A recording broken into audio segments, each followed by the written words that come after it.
Sehat semuanya. Alhamdulillah sehat. Sehat. Tangan-tangannya sehat.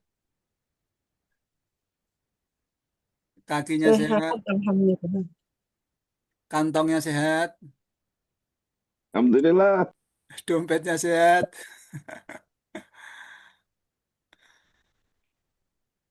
Baik. Innal hamdalillah nahmaduhu wa nasta'inuhu wa nastaghfiruh wa na'udzu billahi min sururi anfusina wa sayyiati a'malina may yahdihillahu fala mudhillalah wa may yudlil fala hadiyalah. Asyhadu an la ilaha illallah wahdahu la syarikalah wa asyhadu anna Muhammadan abduhu wa rasuluh wa habibuhu wa safiyuhu wa khaliluh. Allahumma salli wa sallim wa barik ala hadha nabiyil karim wa ala alihi wa ashabihi wa man tabi'ahum bi ihsan ila yaumiddin. Qala Allah Ta'ala fi kitabil karim, a'udzu billahi minasy syaithanir rajim. Bismillahirrahmanirrahim. Ya ayyuhalladzina amanu kutiba alaikumus syiyam kama kutiba alal ladzina min qablikum la'allakum tattaqun al-ayah. Bapak, Ibu-ibu jamaah Zumiyah Pesantren Properti Sentulu Yogyakarta yang dirahmati oleh Allah.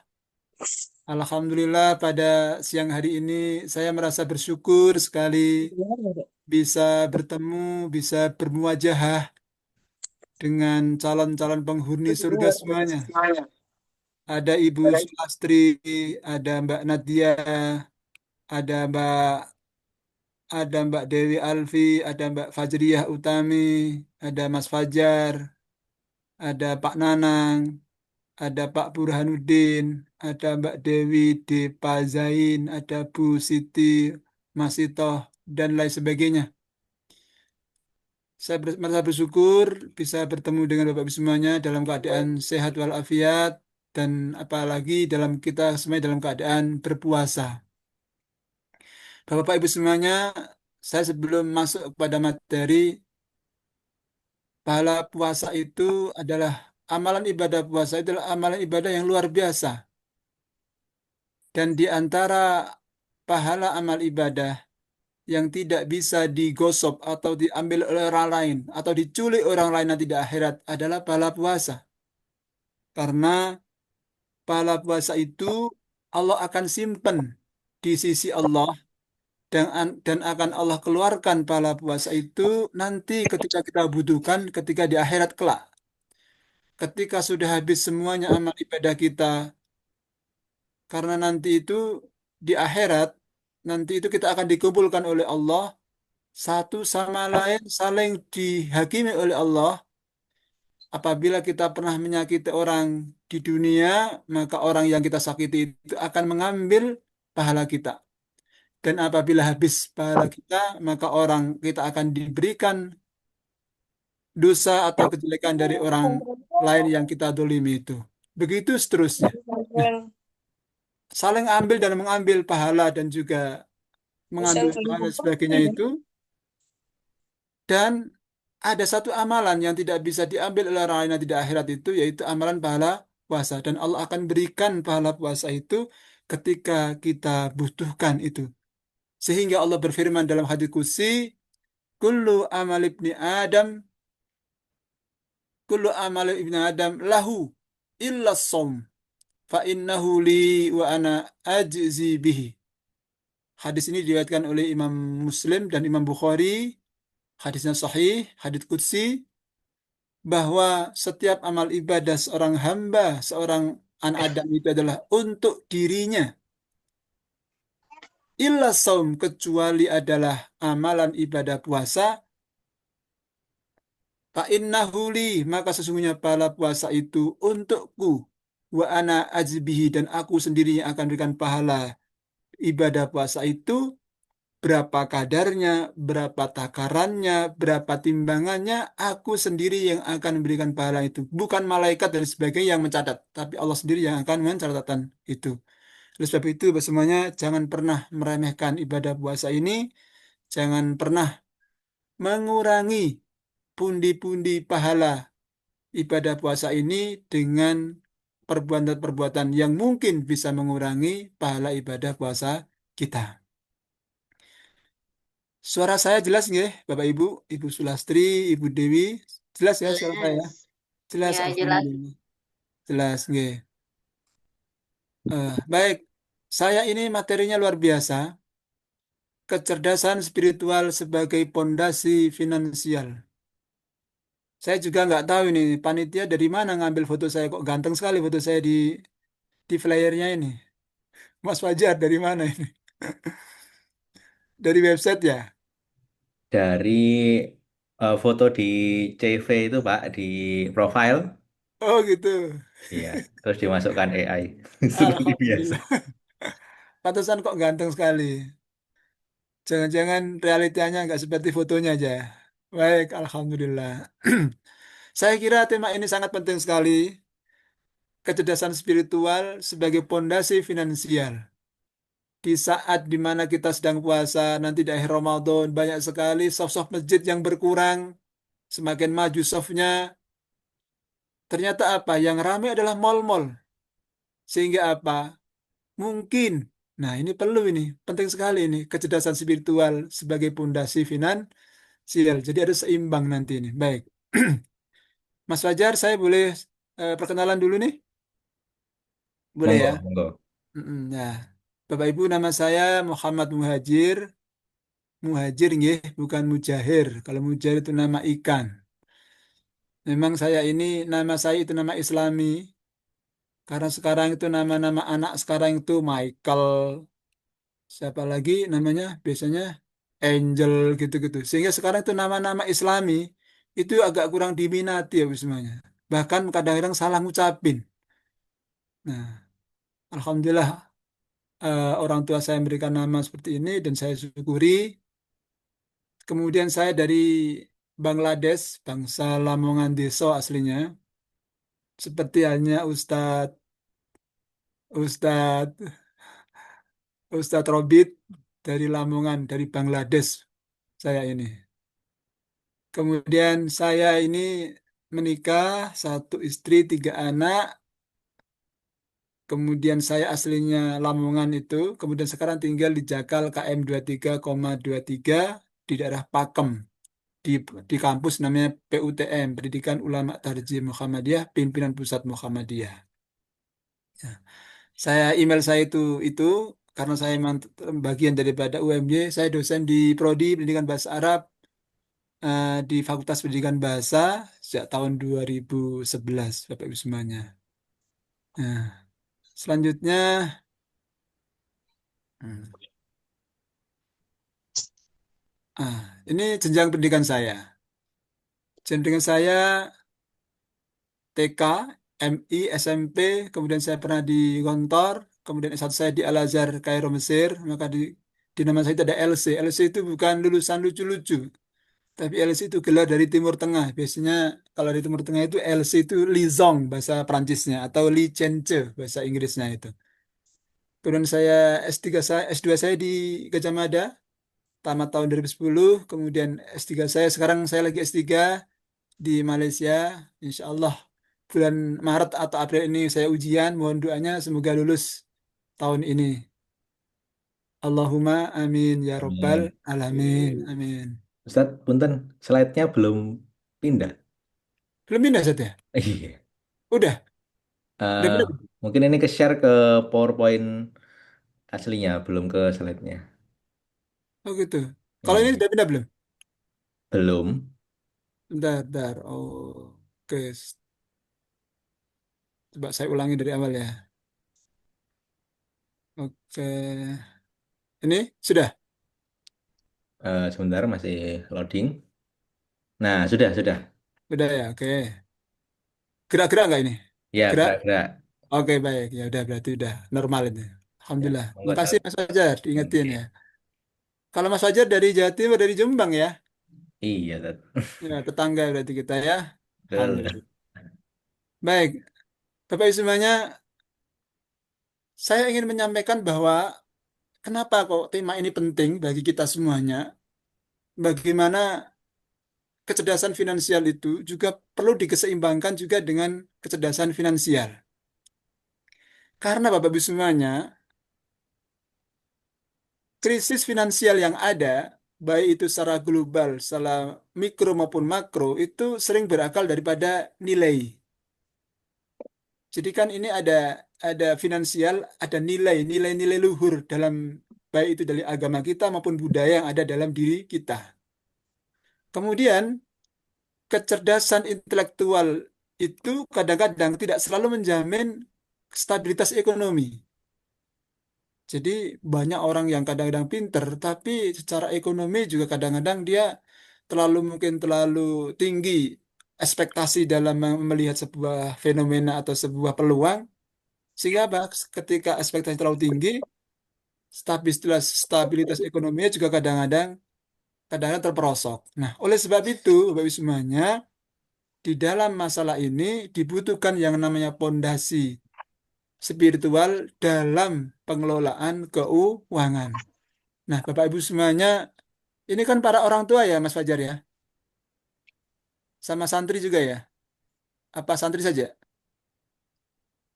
Mas Fajar? Halo, halo, Mas Fajar. Jadi, Ini orang tua, apa santri saja? orang tua dan santri itu. Nah, Bapak Ibu semuanya, Bapak-bapak Ibu semua yang menitipkan anaknya di pesantren properti ini, saya pernah mendengar presentasi daripada Ustadz Robit itu oleh Kiai Jadi Ustadz pesantren Ongkol Robit itu bahwa disampaikan bahwa di pesantren properti ini para santri-santrinya sudah dibekali yang namanya spiritual dan juga bagaimana dia mengelola keuangan. Setiap anak yang membuat konten nanti akan ada ujroh, akan ada apa ya, akan ada bisyarah, akan ada reward yang akan diberikan. Itu kan luar biasa. Anak sekelas itu, selevel itu, se sekelas SMA sudah bisa memberikan apa apa ya bisaroh ataupun apa ya hal kepada orang tuanya dari jeripayahnya anak sendiri. Itu kan luar biasa. Kemudian Bapak Ibu semuanya, nah konsep kecerdasan spiritual. Konsepnya adalah satu, kemampuan memberi makna pada kehidupan. Di dalam kecerdasan spiritual kita yang terambil dari keimanan dan ketakwaan dan apapun itu bahkan kesabaran, kemudian ketaatan, ketundukan, kemudian pengabdian kita kepada Allah Subhanahu wa taala itu semuanya itu mengandung memberikan makna pada kehidupan kita sehari-hari. Dan dan kecerdasan spiritual itu akan bermanfaat bagi diri kita dan juga bagi keluarga kita bahkan juga bagi masyarakat di mana kita hidup.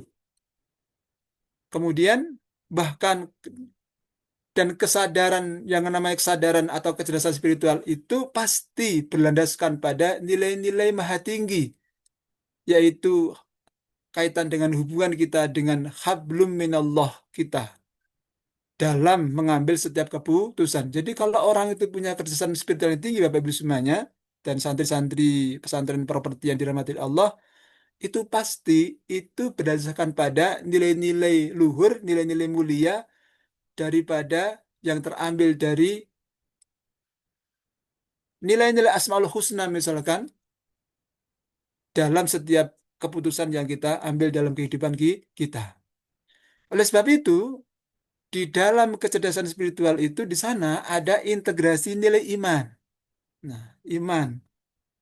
Kemudian ada moral dan juga di situ ketika sudah iman ada, kemudian moralnya juga ditarik pada domir kita, pada hati kecil kita. Karena dalam hadis disebutkan sal domirok.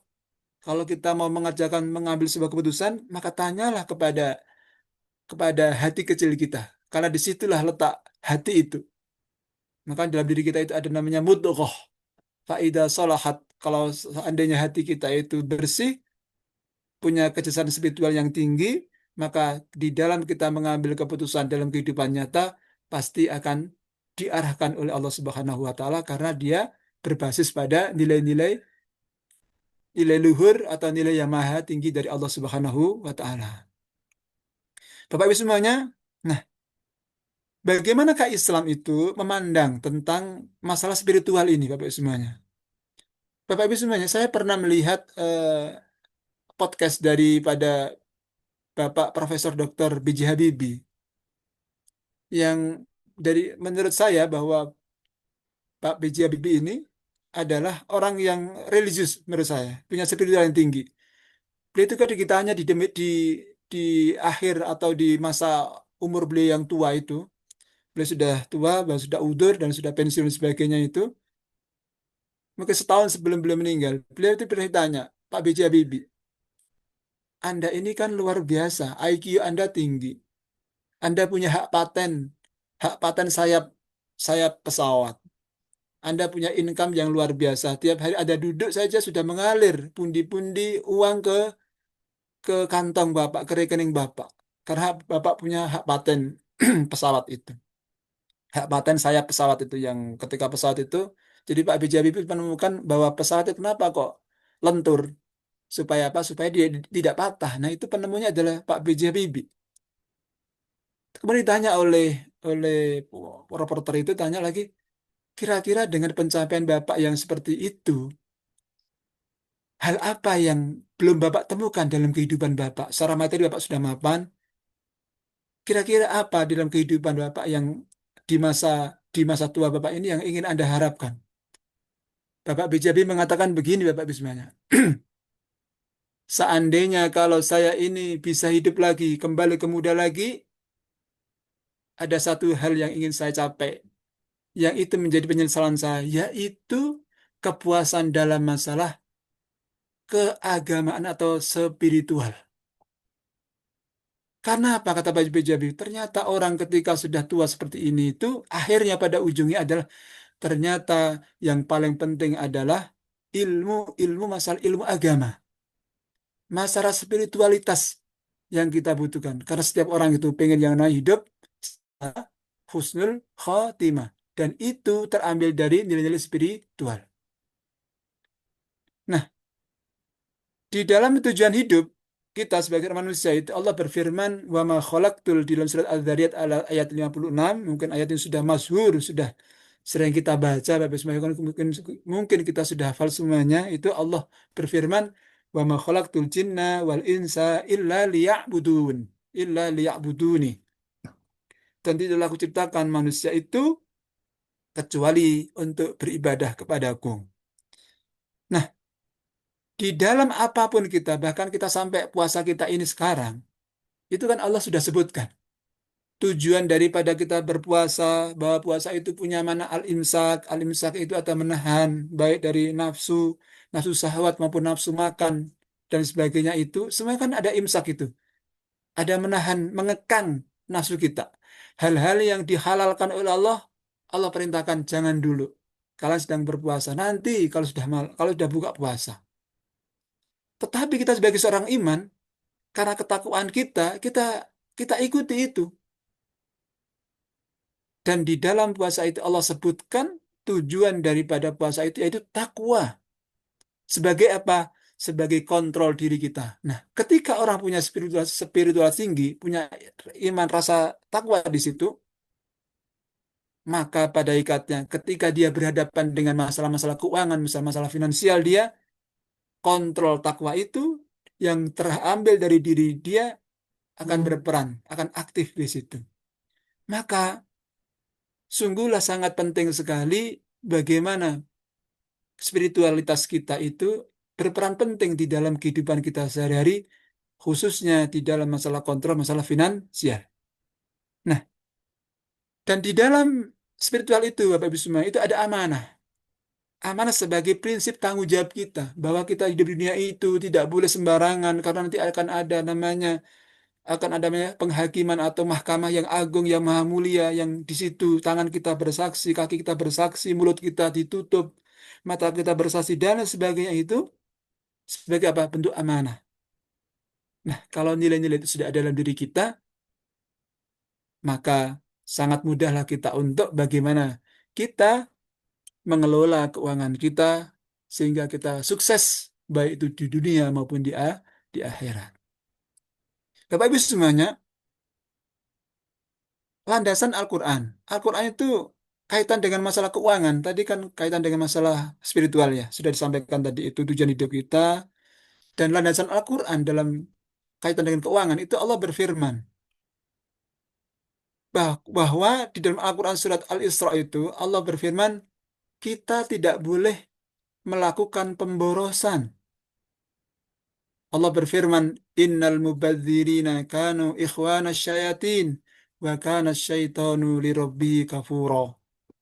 Sesungguhnya orang-orang yang boros itu jadi penghamburan, orang yang tidak mau mengontrol, tidak menggunakan spiritual keagamaannya, tidak mau menggunakan nilai-nilai agamanya untuk mengontrol kaitan dengan masalah keuangan, masalah finansial, itu dalam Al-Quran, menurut firman Allah, itu diibaratkan seperti halnya kroni-kroninya setan-setan.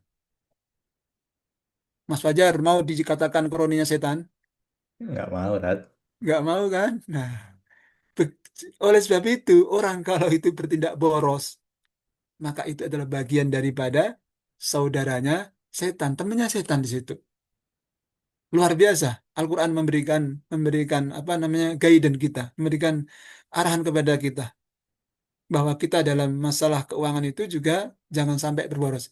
Kita dalam hidup ini kadang-kadang banyak yang kita inginkan, keinginan banyak, padahal sebetulnya ya gitu itu aja sebenarnya. Paling orang makan sekali makan berapa banyak satu piring, mungkin kalau nambah dia dua piring, betul? Ya kan? Keinginan kita kadang banyak, ingin ingin banyak sekali bahkan alternatif keinginan itu sudah dialternatifkan satu dua tiga, tapi sebenarnya butuhnya itu masalah rumah saja. Nah, ini kan garapannya teman-teman pesantren properti. Manusia sebenarnya butuhnya itu cuma 2 meter untuk nanti ketika dia meninggal itu. Yang lain-lain itu nanti miliknya ahli waris. Betul kan Mas Fajar? Tanah yang kita kumpulkan semua itu kan milik ahli waris kita. Padahal yang kita butuhkan semuanya itu ibaratnya bahwa kita itu sebenarnya di dunia kadang-kadang keinginan kita banyak, padahal kebutuhan kita cuma sedikit sebenarnya. Nah, ini bagaimana kita itu membalance. Hidup itu kan memang harus seimbang ya. Antara kebutuhan dan keinginan harus seimbang. Jangan sampai ingin, so ingin sampai kredit dan sebagainya, pinjol dan sebagainya, sampai semuanya. Di kampus-kampus kita sekarang itu, kami saja saya pribadi menghadapi anak-anak kita yang kadang-kadang Gen Z ini tertipu dengan namanya pinjol. Banyak sekali. Kadang-kadang pinjam pinjol yang begitu mudahnya dan memang dimudahkan gitu mereka itu. Hanya dengan bukal KTP dan sebagainya itu, orang tua kadang-kadang nggak tahu.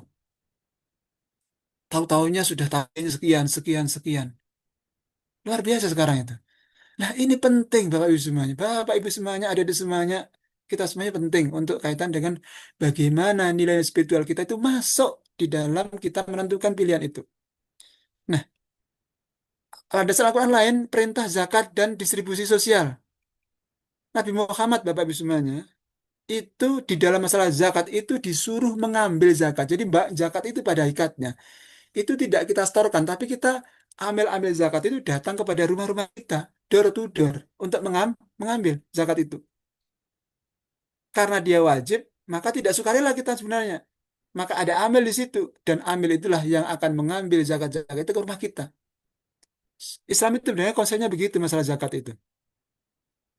Nah, oleh sebab itu, maka prinsip keadilan dalam bermuamalah itu, khususnya masalah keuangan dan sebagainya itu, di situ ada keadilan adil antara kebutuhan dan keinginan. Kita ingin banyak, tapi kita harus sesuaikan kemampuan kita bagaimana. Nah, saya kira adik-adik di pesantren properti ini diajarkan itu. Tentu saya salut sama manajemen dan juga kurikulum di pesantren properti ini, bagaimana dia mengadilkan, membelenkan, membelen dan juga apa ya, menyeimbangkan antara yang namanya ke spiritualitasnya dan juga finansialnya atau masalah duniawinya. Ini penting sekali. Dan semoga kita berharap ada di semuanya santri-santri dan santriwati pesantren Purwati nanti bisa sukses baik dunia maupun di akhirat. Sebagaimana doa kita, Rabbana atina fid dunya hasanah wa fil akhirati hasanah wa qina adzabannar. Nah, Bapak Ibu semuanya, tadi hadis. Landasan spiritual yang kita bisa ambil dari hadis yang lain adalah bahwa harta yang harta itu tidak akan berkurang kalau kita sedekahkan. Bahkan yang harta yang kekal abadi itu di dalam Al-Quran itu yang akan kekal abadi adalah yang kita sedekahkan. Harta yang sedekahkan itu yang kekal abadi dan itu adalah yang akan menemani kita baik di kita di liang kubur kita maupun di akhirat kita datang dia akan berbicara kepada Allah Subhanahu wa taala. Oleh sebab itu, setiap harta yang itu akan diminta pertanggungjawabannya dan di dalam konsep masalah finansial atau masalah rizki itu di situ kita mencari yang namanya keberkahan. Bapak-bapak semuanya yang menyekolahkan anaknya dimanapun dia pasti pengen anaknya berkah. Berkahnya bagaimana? Anaknya nanti paham bahwa dia bisa sekolah ini karena orang tuanya. Dia hidup di dunia ini karena perantara orang tuanya. Orang tualah melalui perintah Allah, melalui kuasa Allah lah. Anak kita semuanya ini sebagai seorang anak itu di dunia ini atas perantara orang tua kita semuanya. Nah, Bapak Ibu semuanya, konsep pondasi finansial. Di dalam masalah finansial, Bapak Ibu semuanya, kita harus punya perencanaan keuangan. Baik itu jangka pendek maupun jangka panjang. Harus itu ada di semuanya sebagai santri, santriwati, dari sekarang sudah harus punya. Saya dulu dari semuanya, waktu di Gontor masih kuliah, masih santri itu. Saya umur 17 tahun, tahun 95 itu. Saya itu kalau waktu kuliah kosong itu, kalau nggak ada dosen atau nggak ada ustadznya di akhir itu, biasanya habis duhur itu kan banyak, kadang-kadang kosong itu. Atau nunggu dosen gitu, nunggu ustadznya. Di buku-buku saya, diktat-diktat saya di Gontor itu, di belakang itu, kan ada ada tempat kosong itu, namanya Al-Mulahado di situ. Bayangkan 95 tahun 95 umur saya itu 16 lah belasan tahun itu saya sudah menulis di situ target saya nanti 10 tahun lagi apa, 20 tahun lagi apa. Bahkan di situ saya tulis nama-nama anak, bayangkan. Nama-nama anak dulu itu saya ambilkan dari nama teman saya yang bagus-bagus. Saya izin, temanku, boleh nggak saya minta namamu jadi nama anak saya? Sampai gitu dulu itu. Bayangkan umur segitu saya udah ternyata wis semuanya. Apa yang saya tulis di buku-buku saya itu tidak jauh berbeda dari kenyataan ketika saya sekarang sudah berumur sekitar 45 tahun ini. Artinya apa? Saya baca di buku psikologi itu, ternyata ketika kita menulis dulu-dulu itu, otak memori kita itu, motorik kita itu akan menyampaikan kepada tangan kita, tangan, kaki, kamu dulu itu 20 tahun dulu itu pernah pernah menulis sebuah program, sebuah perencanaan masa depan begini-begini. Nah, itu penting. Oleh sebab itu, di dalam masalah finansial, kita harus punya manajemen risiko dan juga tabungan, saving. Ada di semuanya masih muda-muda ini, mungkin Mas Fajar udah nikah belum? Belum, ya Allah. Belum. Bentar lagi kiamat loh, Mas Fajar, kok belum nikah? Ayo segera nikah, udah tahun 2026 ini. Berapa umurnya sekarang, Mas Fajar? 26 Ustaz. Oh, 26 ya sudah bagus, masih masih lah, masih muda lah. 26, 25, 30 sudah harus nikah ya. Targetnya ya, jangan sampai lebih dari 30, nanti kasihan anaknya, masih kecil-kecil. Oleh sebab itu, perlu kita pikirkan juga kalau memang ada kelebihan rezeki, investasi produk, produktif, dan juga yang halal. Mungkin beli tanah sebagainya. Nah, ini kan jargonnya pesan properti itu kan begitu kan. Investasi tanah. Ini penting juga. Kadang-kadang tanah itu luar biasa tingkat produktivitasnya. Lanjut, relasi bagaimana Bapak Ibu semuanya? Kaitan dengan relasi spiritual dengan finansial itu.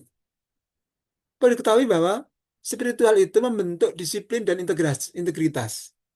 Ketika spiritualitas kita tinggi, nilai religius kita tinggi, itu akan membentuk disiplin kita, integrasi kita.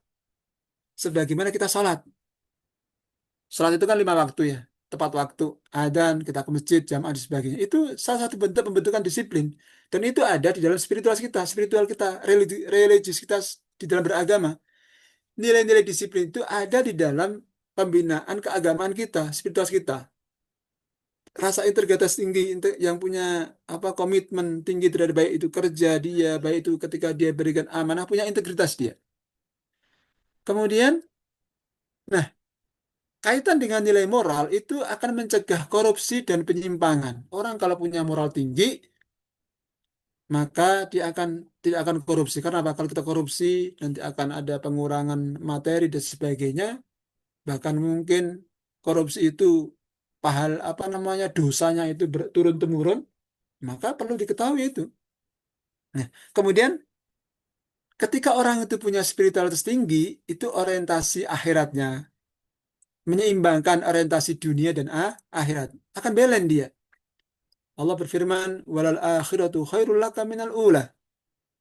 Sesungguhnya akhirat itu lebih utama. Tetapi ingat bahwa kita hidup dunia itu walatan sanasi baka minat dunia. Tapi jangan lupa kamu kita itu kita akan enak di akhirat itu dimulai juga di dunia. Nah, kalau bisa seimbang antara dua hal ini, akhirat dan dunia. Karena kita hidup, kita awali kehidupan kita di akhirat itu juga dari dunia ini. Maka patah Arab mengatakan man yazra yahsud au nahnu nazra'u liman ba'na. Kita itu menanam untuk orang selanjutnya. Maka penting ini. Mas Fajar, saya sampai jam berapa ya? Durasinya sampai jam berapa? Hmm. Biasanya 1,5 jam, Tat. Berarti sampai jam Sampai jam 11. 11. Oke, baik. Baik, Bapak Ibu semuanya. Oleh sebab itu, bagaimanakah kita ini memberikan modul konsepnya? Maka perlu diketahui bahwa nilai spiritual itu akan membentuk karakter.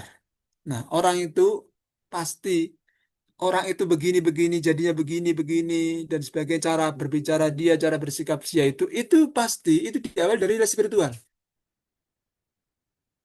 Saya pernah melihat, saya sering melihat bahwa ketika suatu masjid itu masjidnya baik, bagus, dikelola dengan baik, ada banyak kajian dan sebagainya itu, ketika sholat apa jamaahnya itu rajin dan sebagainya itu biasanya itu suatu daerah itu atau suatu masyarakat itu punya karakter dia.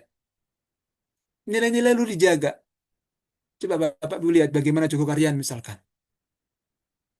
Joko Karyan yang begitu luar biasanya menjadi sebuah kita juga patut berbangga di Jogja ini kita punya masjid ideal, masjid apa namanya menjadi pilot pilot project menjadi dalam bahasa Arab itu namanya Ka'batul Qusad. Orang kalau mau mau melihat manajemen suatu masjid, kemakmuran masjid, kesejahteraan masjid pasti di seluruh Indonesia ini mesti melihat yang mana Joko Karyan. Bahkan orang-orang Indonesia yang hidup di luar, di Australia, di Amerika, di mana ketika dia jadi takmir di luar, itu pada studi bandingnya itu melihat bagaimana di Karakajen, di Joko Karyan itu. Nah, ini penting sekali. Nah, ketika ada nilai spiritual yang tinggi, kemudian membentuk sebuah karakter, setelah itu akan berikan perilaku finansial dia. Akan ikut dia. Oh, jangan sampai tabdir bahwa manusia itu memang banyak keinginan, tapi ternyata kebutuhannya juga itu-itu saja. Sehingga kalau dia punya perilaku finansial yang bagus, karena bersumber dari nilai spiritual, maka akan menjadikan stabilitas ekonominya mapan. Mapan dia. Saya banyak menganalisa Bapak Ibu semuanya. Saya itu dulu waktu di Gontor itu sekitar 750 santri alumni saya itu di Gontor itu. Dari sekian banyak teman-teman saya itu yang mungkin lulus baik, punya stabilitas ekonomi, ternyata mereka-mereka adalah punya nilai spiritual yang tinggi juga.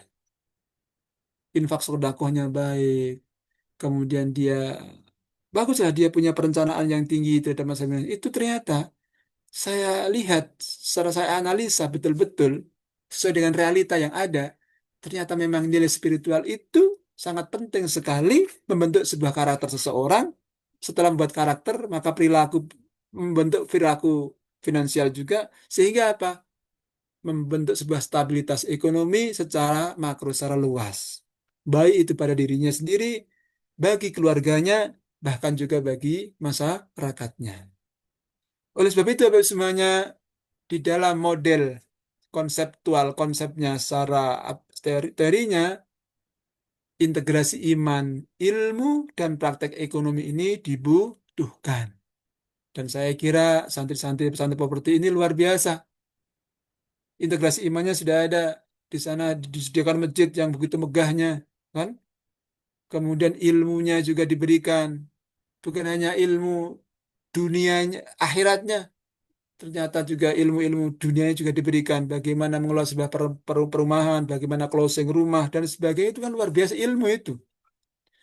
Ketika ilmu ilmu di dunia kita dapatkan diiringi dengan dipondasi dengan iman, rasa iman, insya Allah semua itu akan berbuah ibadah.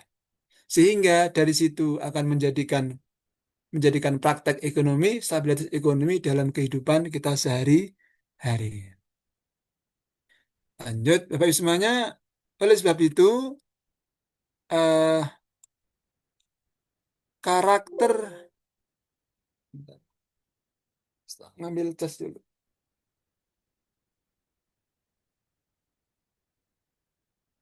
Oleh sebab itu, karakter ini, karakter finansial itu berbasis pada spiritual.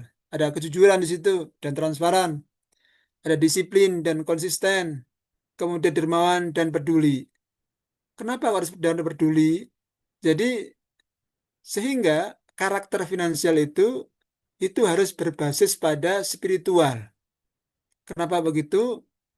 Di dalam karakter, di dalam nilai-nilai spiritual itu ada nilai kejujuran, ada transparansi, disiplin, dan konsisten. Mungkin ada di semuanya di pesan putih itu diajarkan bagaimana membuat sebuah pengelolaan keuangan yang baik, membuat neraca, membuat cash flow yang baik, dicatat itu. Ada di semuanya. Al-Quran itu, bayangkan 14 abad yang lalu itu, ada ayat yang paling panjang di dalam Al-Quran itu satu lembar sendiri. Di dalam Al-Quran itu ada satu ayat yang panjang sendiri, satu lembar itu satu ayat sendiri. Itu ayat itu tentang masalah apa? Masalah pencatatan dalam masalah hutang piutang. Jadi perintahnya itu intinya adalah untuk mencatat sebuah hutang piutang. Dan uniknya, aneh dalam Al-Quran itu, di dalam perintah untuk mencatat masalah hutang itu, ditaruh oleh Allah di dalam satu lembar sendiri, dalam satu ayat. Bayangin Bapak Ibu semuanya, 14 abad yang lalu, Allah itu menyuruh kepada Nabi Muhammad dan para sahabat tadi itu untuk mencatat hutang piutang. Karena kadang orang-orang itu sekarang kita ini, kadang malas mencatat sebagainya itu, lupa kita. Lupa hutangnya gimana dengan ini sebagainya itu. Nah, penting sekali ini. Nah, di situ namanya disiplin dan konsisten. Saya kira ada di semuanya dapatlah praktek ilmu di pesan seperti ini. Kemudian derma dan peduli sosial. Jangan lupa ketika ada di semuanya nanti sukses, harus menjadi orang yang dermawan, peduli terhadap lingkungan sekitar, sosial keagamaannya harus paham, harus tahu itu dakwahnya dan sebagainya. Sudah dapat ilmu di pesan properti, ilmu yang luar biasa itu, sehingga nanti kalau sudah berhasil di luar, akan mengamalkan itu dan menjadi sebuah kedermawanan, infak ilmunya, jangan pelit dengan ilmunya, kemudian peduli terhadap sesama dan sebagainya. Oleh sebab itu, Bapak semuanya, di dalam masalah finansial itu perlu adanya pengendalian diri dalam keuangan. Jangan jor-joran, jangan mengedepankan yang mana kemubadiran di dalam masalah finansial. Oleh sebab itu, di dalam pengendalian diri dalam keuangan itu ada nilai hidup sederhana dan proporsional. Sederhana tidak mengindikasikan kita miskin, tapi proporsional antara kebutuhan dan keinginan itu seimbang. Apa sih yang saya butuhkan? Karena apa? Karena memang kadang-kadang keinginan itu dari nafsu, kemudian kebutuhan itu dari nilai luhur kita, dari hati kecil kita. Karena tidak semua yang kita inginkan itu kita hadirkan, kita wujudkan kan, kecuali kalau butuh. Maka dalam masalah ekonomi kan ada namanya kebutuhan kebutuhan primer, kebutuhan sekunder, ada namanya kebutuhan tersier kan begitu. Betul ya, Mas Fajar ya? Yang ketiga itu apa Mas Fajar? Saya agak lupa pelajaran dulu SMP itu. Pertama itu primer Tiga ya, aja, primer, Hah? sekunder, tersier. Tersier ya, betul ya. Ya. Nah, kayak begitu kita harus paham itu, harus tahu itu. Sehingga kalau kita paham itu, hidup kita akan sederhana dan proporsional terhadap terhadap kebutuhan dan juga keinginan. Proporsional itu kan seimbang ya, seimbang antara kebutuhan dan keinginan. Kemudian, ketika kita sudah hidup sederhana itu, maka menunda kepuasan. Adik-adik semuanya tadi sudah ada saya dengar tadi itu. Saya sudah closing begini, satu satu begini. Jangan puas dulu, terus asah dirinya. Tapi jangan lupa juga kaitan dengan masalah spiritual kita. Jangan pernah menunda kepuasan, terus digali potensi yang ada dalam dirinya. Kalau cuma saat sekarang baru closing satu, mungkin ke depan satu, dua, tiga, sebagainya. Perlu dicoba. Oh, segitu kemampuan saya. Nah, tapi jangan lupa masalah yang namanya kecerdasan spiritual kita. Tentu nilai-nilai luhur, nilai kejujuran, nilai amanah, nilai-nilai ketaatan, ketundukan, ketaatan kepada orang tua, ketaatan pada ustadz, guru, dan sebagainya, pada mentor, sebagainya itu harus dikedepankan. Karena dengan mereka-mereka itulah kita mendapatkan ilmu. Maka berbaik kepada orang yang memberikan ilmu itu luar biasa nanti keberkahannya. Nah, yang ketiga, kaitan dengan pengendalian diri dalam keuangan, harus menghindari yang namanya hutang konsumtif. Hutang-hutang yang kadang-kadang misalkan sudah punya HP, satu. Pengen, karena begitu tren sebagainya itu. Oh, muncul nanti apa namanya HP iPhone sekian-sekian. Oh, gengsi dan sebagainya. Padahal dia ingin-ingin itu modalnya hutang. Nah, ini yang dimaksud dengan hutang konsumtif itu. Kan HP kita paling satu dua cukup lah kalau emang kita saya aja sebagai dosen yang cukup HP satu itu cukup insya Allah nggak banyak-banyak kecuali Mas Fajar ya. Mas Fajar mungkin ngurusi banyak properti sini-sini ada butuh banyak HP mungkin ya. Nah, oleh sebab itu perlu menghindari hutang-hutang yang konsumtif. Selanjutnya di dalam strategi implementasi individu kaitan dengan diri kita perlu kita menyusun anggaran berbasis nilai. Kita kalau ngurusi sebuah lembaga biasanya kan ada RKA, rancangan kerja rapat rancangan kerja anggaran, ada begitu. Nah, itu semua harus kita bahas nilaikan. Ada nilai-nilai situ, nilai-nilai harus muncul, nilai kepatutan, nilai kesesuaian dengan realita, kebutuhan semua harus kita nilaikan itu. Kemudian menetapkan tujuan finansial jangka panjang, harus punya target finansial. Karena ada di semuanya nanti, ada di semuanya 20 tahun lagi, 30 tahun lagi akan nikah, akan punya anak, mungkin akan ada yang ingin haji dan umroh. Betul apa enggak? Para santri-santri semuanya, pengen haji umroh kan? Betul kan? Nah, ketika kita hendak kayak gitu, itu kan juga spiritual kan, meningkatkan spiritual kita. Itu kan butuh juga finansial jangka panjang. Mungkin dari sekarang, karena sekarang nunggu haji itu, porsi haji itu lama, sampai 25 tahun, sampai 30 tahun sekarang, nunggu porsi haji itu. Mungkin kalau ada kelebihan uang, nyicil dari sekarang. Store ONH. Nah, itu penting. Itu namanya menetapkan tujuan finansial jangka panjang. Konsisten zakat infak sedekah. Tadi sudah disampaikan bahwa tidak Allah akan berkurang harta-harta yang dizakatkan, harta-harta yang diinfakkan, dan harta-harta yang disedekahkan. Selanjutnya, lalu bagaimanakah strategi strategi kita di dalam mengimplementasikan kaitan dengan masalah membelenkan, menseimbangkan antara spiritual dan finansial tadi itu. Nah, oleh sebab itu, ketika kita hendak ke sana targetnya, maka penting yang namanya pendidikan finansial sejak dini. Dan saya kira santri-santri, santriwan dan santriwati pesantren seperti ini, adik-adik semuanya sudah luar biasa. Pendidikan finansialnya saya kira sudah mungkin melebihi anak-anak yang mungkin yang sekolah di S1 akuntansi sebagainya mungkin. Karena langsung langsung punya ilmu di situ, kemudian dipraktekkan kan. Praktek, closing dan sebagainya, closing perumahan dan sebagainya itu kan luar biasa itu. Tentu di dalam situ kan ada hitung-hitungannya kan, ada hitung finansialnya. Nah, ini salah satu dari strategi implementasi kaitan dengan masalah antara keseimbangan finansial dan keseimbangan spiritual. Yang kedua, transparansi keuangan keluarga. Adik-adik semuanya nanti persiapan. Adik semuanya nanti akan berkeluarga. Para orang tua dari sekarang juga harus punya transparansi keuangan dalam keluarganya. Kemudian yang ketiga adalah musyawarah dalam pengambilan keputusan ekonomi. Kedepankan musyawarah. Allah berfirman dalam Al-Quran, "Wasyawirhum fil amri." Wahai umat manusia, wahai jamaah Zumiyah, pesantren properti Sentulu Jakarta, di dalam setiap pengambilan sebuah permasalahan dalam satu masalah itu dibutuhkan keputusan dan itu dibutuhkan yang namanya musyawarah.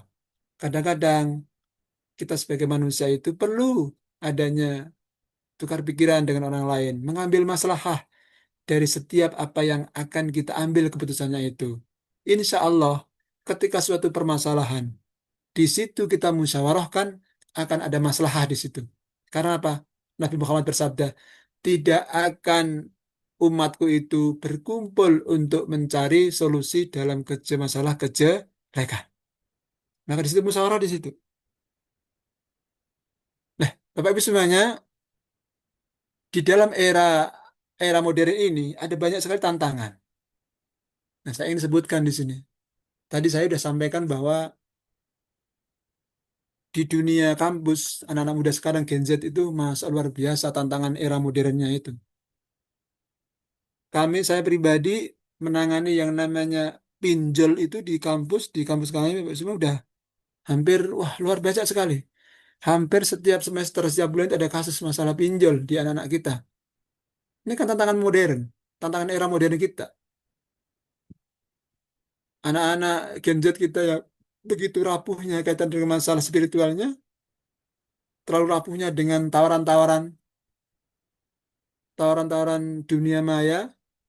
Dan biasanya kalau Ramadan gini Bapak Ibu semuanya, saya aja pribadi ya misalnya, ini sudah berapa ya? HP saya itu di WA orang ngirim ada undangan pernikahan. Ada website-website yang untuk diklik, nanti bisa nyedot pulsa kita, nyedot akun kita, buka akun kita, kemudian saldo di rekening kita bisa nol. Saya kalau udah kayak gitu orang ngirim-ngirim nggak jelas itu sudah saya blokir. Karena belajar dari ya banyak kasus lah begitu. Kalau nggak jelas, kalau ada orang ngirim sesuatu yang namanya aplikasi atau mungkin PDF sebagai yang nggak jelas, nggak kita kenal, ya sudah. Bapak Ibu abaikan saja itu. Ini tantangan modern.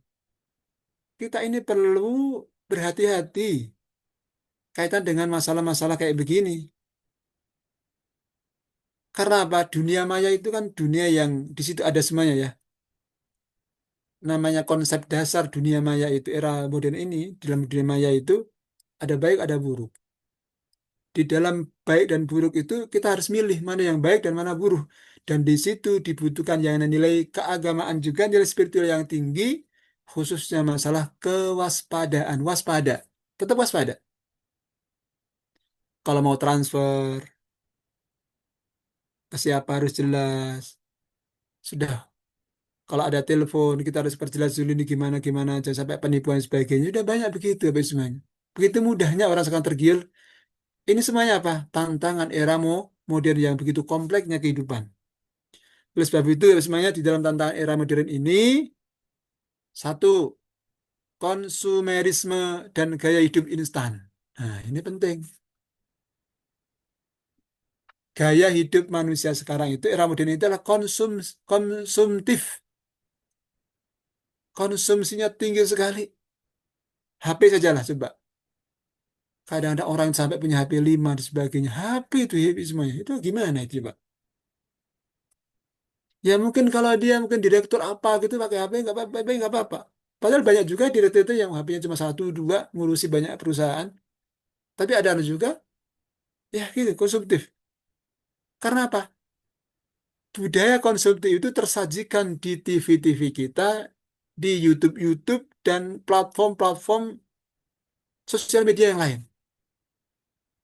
Ada gerbek rumah, rumah-rumah sultan dan sebagainya itu kan beli konsumtif. Padahal kita kita sebagai orang biasa-biasa,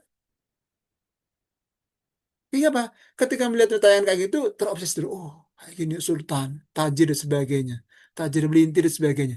Nah, tantangan era modern seperti ini kita. Padahal orang-orang yang kayak buat konten-konten kita kan sebenarnya konten kan, supaya view-nya naik, yang nilai banyak. Mereka-mereka yang buat itu yang buat konten itu adalah supaya menaikkan rating dia. Tetapi yang jadi korban kita, konsumsi akhirnya, gaya hidup. Berapa banyak kita jual apa namanya pembelian-pembelian di online itu, gaya hidup yang luar biasa. Ada check out semua itu ya Allah banyak sekali barang-barang yang kita ambil dari padahal nggak kita gunakan, numpuk di rumah kita. Bahkan ada almari sendiri untuk COD-COD-an itu. Nah, ini sebenarnya gaya hidup yang instan yang perlu kita masuk di situ nilai-nilai spiritual kita, nilai-nilai agama kita, nilai-nilai luhur kita itu harus masuk di situ. Sehingga apa? Sehingga kalau kita punya guidance, punya tuntunan itu, insya Allah kita akan menjadi orang yang berhasil di dalam kita mengarungi kehidupan kita yang sementara ini. Yang selanjutnya, tekanan sosial dan media digital. Tekanan sosial, apa yang dimaksudkan tekanan sosial ini? Ini kan karena dunia kita terbuka semuanya, platform-platform media sosial terbuka semua. Kita tahu orang lain sebagai yang kita sekarang kita di Jogja tahu bagaimana kabar di Jakarta, di semua bahkan di dunia ini. Sosial tinggi itu, tekanan sosial yang tinggi. Melihat orang kok mudah sekali dapat, kok rich sekali, kok crazy rich sekali, jualan-jualan di sini kok kaya dan sebagainya. Tekanan sosial itu. Kita yang mungkin katanya orang kayak dosen ini ya, Mas Fajar tahu nggak?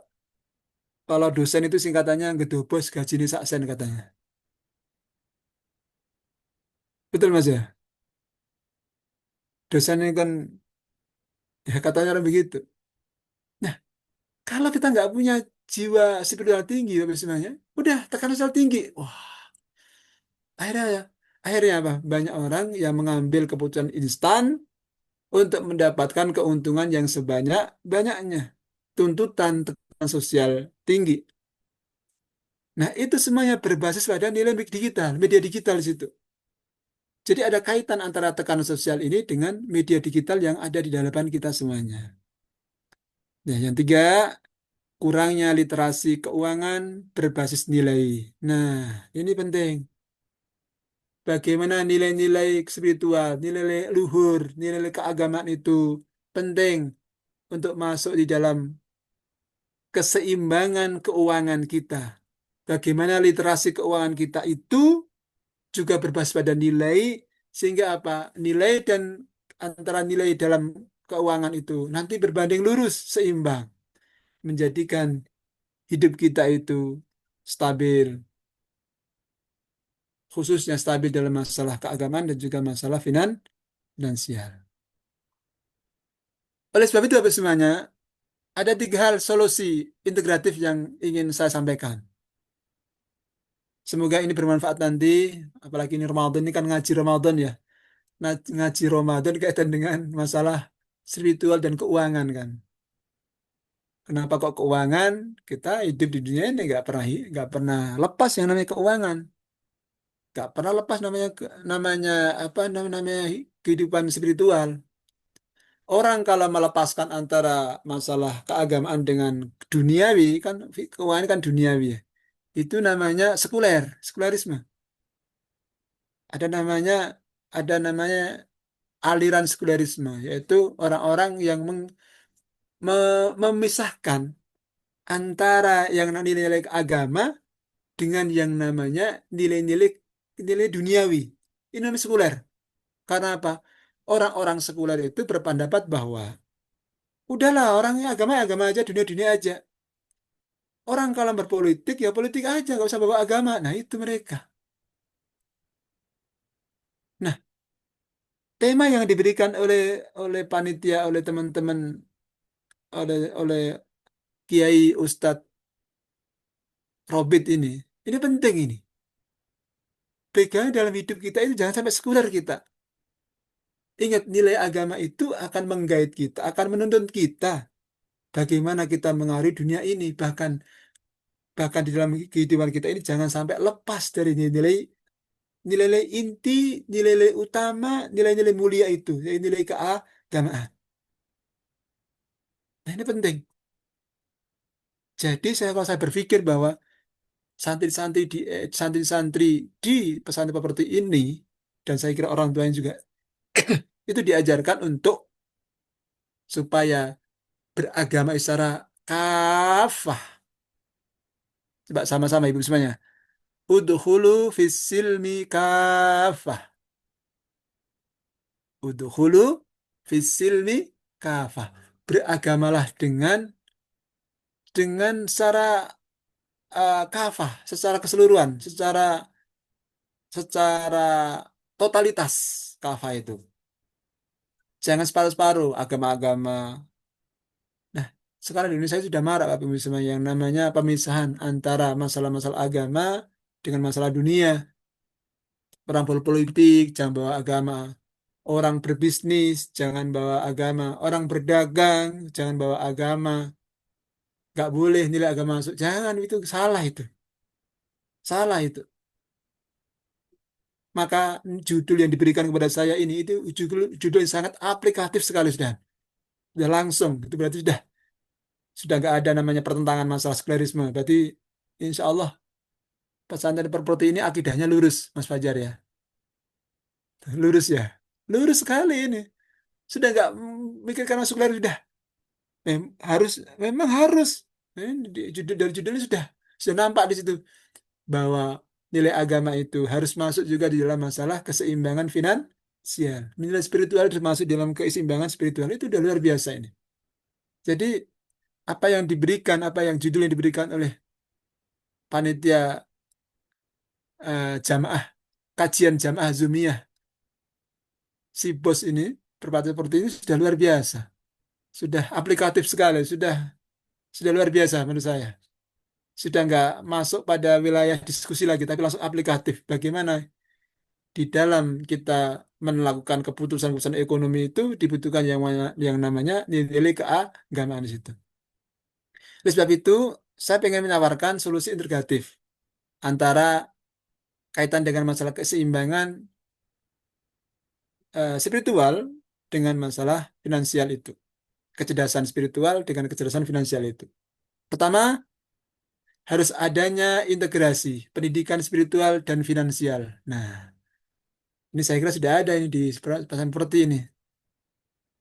Karena saya lihat pendidikan di Prote ini kan sudah begitu kompleksnya dan begitu didesain untuk supaya anak itu punya pendidikan spiritual berbasis pendidikan finansial berbasis pada pendidikan spiritual. Betul ya Mas Fajar ya? Nah, udah betul ini. Bapak Ibu semuanya ini penting sekali. Jadi Alhamdulillah Bapak Ibu semuanya berbanggalah Bapak Ibu semuanya diberikan oleh Allah anak-anak yang mau belajar di pesantren seperti ini, mau menimba ilmu di pesantren ini, mengambil ilmu-ilmu dari pakar-pakarnya, yang pakar itu mereka juga punya basis spiritual yang tinggi juga, dan juga punya basis finansial, dan itu jarang Pak ada di luar. Jarang sekali. Di luar itu yang ada adalah orang-orang yang konvensional, orang yang apa ya, ngejar duniawi, ngejar materi, ngejar finansial, tapi spiritualnya ditinggalkan. Itu yang paling banyak. Tetapi di pesantren Paroti ini dihadirkan nilai-nilai itu bahwa nilai finansial, kecerdasan finansial itu tidak boleh lepas daripada nilai-nilai pendidikan spiritual. Tidak boleh lepas daripada kecerdasan spiritual. Nah, ini penting sekali. Yang kedua, penguatan nilai literasi ekonomi sosial, ekonomi syariah. Ini penting apa semuanya. Di dalam Islam itu juga ada namanya ekonomi syariah. Ekonomi syariah ini adalah ekonomi yang berbasis pada nilai-nilai keagamaan. Islam sudah berikan guidance dan Al-Quran hadis sudah jelas itu. Al-Quran memang tidak kitab ekonomi, tetapi di dalamnya ada kaitan dengan ketentuan-ketentuan bagaimana kita berekonomi, bagaimana kita berdagang. Ada nilai-nilai dasarnya begitu. Kemudian dijelaskan lagi di dalam hadis. Bagaimana Nabi Muhammad, bagaimana para sahabat dulu itu berdagang, bertijarah, bagaimana para sahabat bermuamalah, kaitan masalah perekonomian dan sebagainya. Nah, itu perlu digalakkan itu. Contoh-contoh bagaimana aplikasi Nabi Muhammad itu berdagang, berekonomi dan sebagainya. Sehingga kita akan tahu juga bagaimana kisah Nabi Muhammad menjadi pedagang, menjadi apa namanya, pembantu atau apa ya istilahnya itu, pelaku perdagangan dari Sayyidah Khadijah kan begitu. Dengan nilai-nilai komitmen dalam dirinya, dengan nilai kejujuran, amanah sebagainya, itu Muhammad menjadi seorang pedagang yang luar biasa. Bahkan Siti Khadijah itu belum pernah mendapatkan dari pembantu-pembantunya itu, dari asistennya itu yang melakukan, yang pelaku pelaku bisnisnya itu seperti Muhammad. Untungnya banyak, akuntabilitas keuangannya bagus, pelaporannya bagus. Kaget kan Sayyidah Khadijah itu ke- terhadap apa yang dilakukan Nabi Muhammad ini. Nah, itu dikitarakan di situ.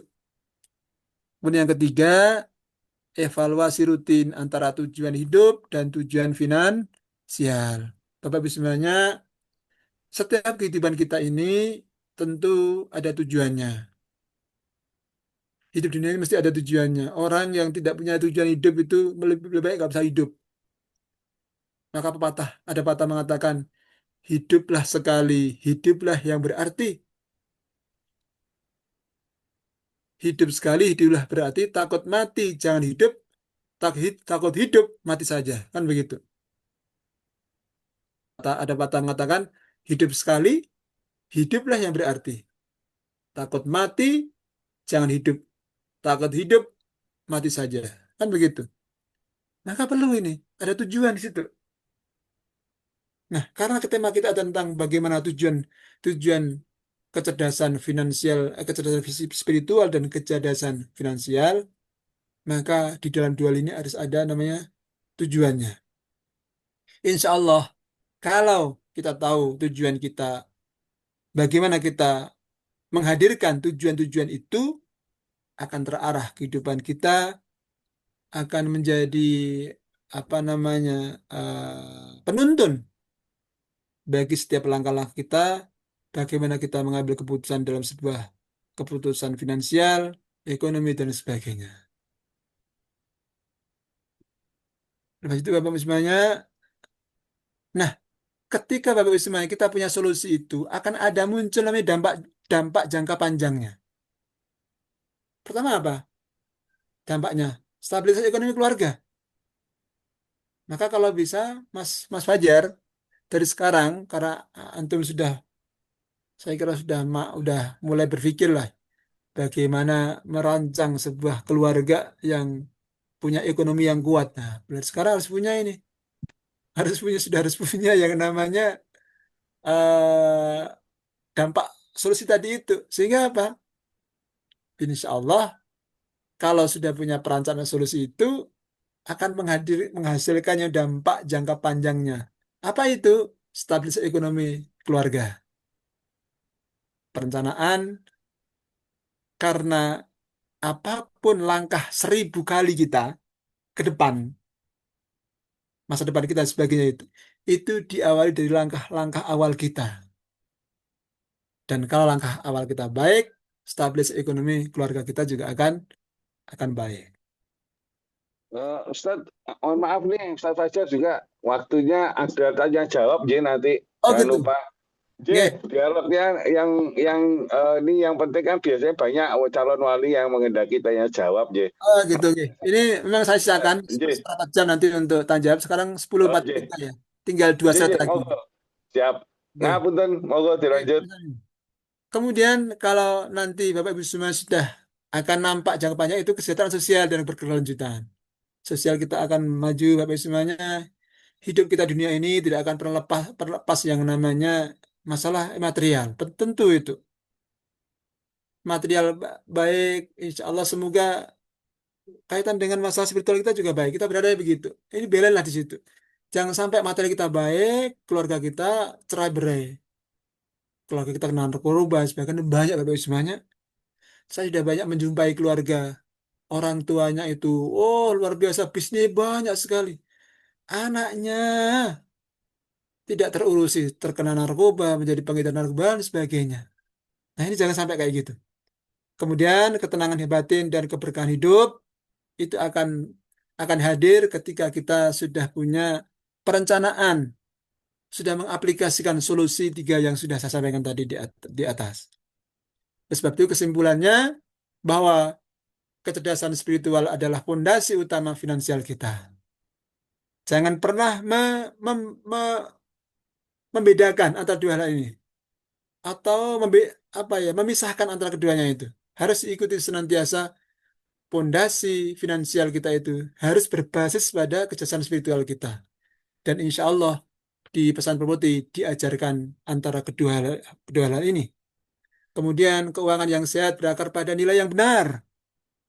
Keuangan-keuangan yang baik, bagus, akuntabel dan sebagainya itu adalah di situ mengandung nilai-nilai yang mulia, nilai yang benar, yang insya Allah itu juga terambil dari nilai-nilai agama kita.